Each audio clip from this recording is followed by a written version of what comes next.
नागपूर जिल्ह्यातील मौदा तालुका येथील खरेदी विक्री संघाची निवडणूक नुकतीच पार पडली।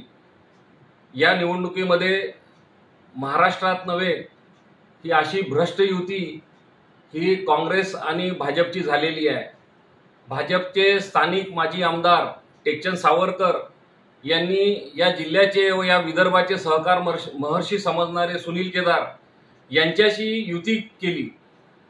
सुरुवातीला राष्ट्रवादी काँग्रेस पक्षाच्या वतीने मी आणि स्थानिक माजी आमदार टेकचंद सावरकर यांच्याशी युती झाली होती।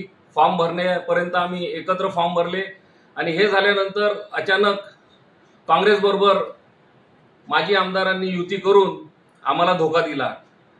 मला असं वाटतं अगोदरच महाराष्ट्रात काँग्रेस लंगडी झालेली आहे आणि आता या छोट्या मोठ्या निवडणुकीमध्ये जर भाजपचा काँग्रेसला साथ घ्यावा लागतं ही फार मोठी शोकांतिका आहे।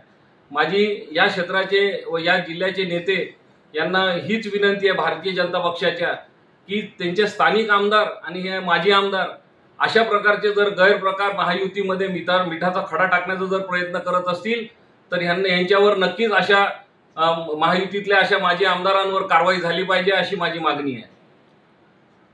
लाईव्ह अपडेट मिळवण्यासाठी आता साम टीव्हीच्या सर्व सोशल मीडिया प्लॅटफॉर्मला लाईक, फॉलो आणि सबस्क्राइब करा। तसंच सर्व नोटिफिकेशनसाठी बेल आयकॉन प्रेस करायला विसरू नका।